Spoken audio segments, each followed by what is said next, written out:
Biz tercihler arasında bocalayan bir nesil değildik. Büyüklerimizden ne gördüysek harfiyen uygulamadık mı? Eksilerek, bölünerek. Öyle büyük sevmiştim ki ancak böyle bitmeliydi.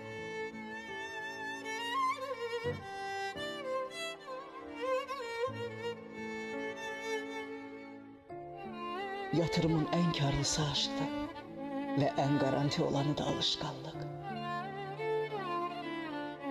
Ama yatırım dediğin risklidir. Hele ki sana yapılanı. Başlangıçta umut gibi geldi. Belkinin içinde barınan ihtişamı fısıldadın yüreğime. Ancak beklentiler yükseldikçe hisse senedi gibi değer kaybetti.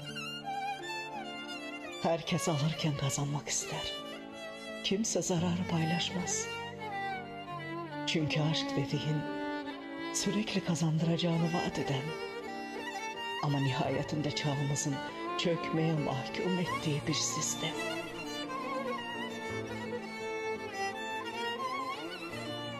Senelerdir aynı titrek ellerle aralandı Nisan. Ey mazi, ey elem, ey sevdam demenden mi döndü devran?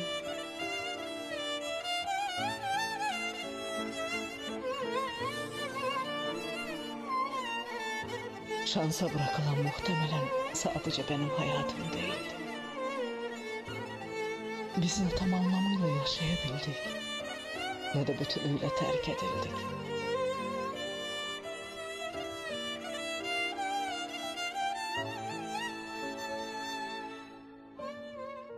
Büyük sözlerle başladık, sonsuza kadar, ne olursa olsun gibi. Sonsuzluk vaat ettik ama kendine iyi bak. Hakkını helal et gibi sonlu cümlelerle paramparça olacağız. Azalmanın da sevmek olduğuna inandırarak bizimle güzel de bitirdi. Oysa söz verdiğin yerde bekliyordum, ufacık bir ihtimale tutunarak. Sanki ezelden beri oradaydın. Orada olduğuna o kadar inandım ki bir gün olmayacağını düşünmek aklımın ucundan bile geçmedi. O kadar ki sana 100 yıllık bir ömür biçtim. Ne büyük bir yanılgı.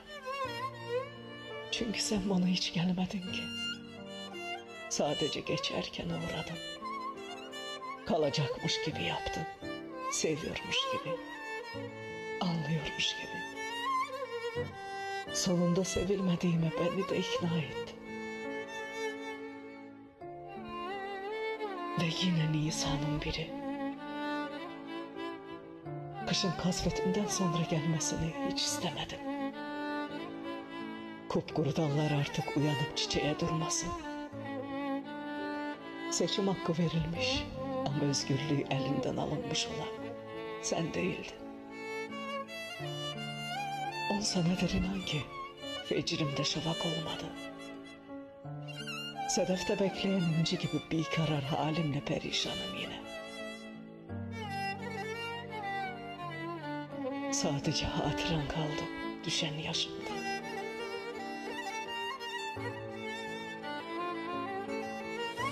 Kuşlar havalandıkça gökyüzü bak nasıl genişliyor. Kanatlarının gölgesi ufku sonsuzluğa taşıyor. Rüzgarın yönüyle ihtimallerin insafına bıraktın bizi. Haykırdım, duymadım. Yüzleştim, anlamadım.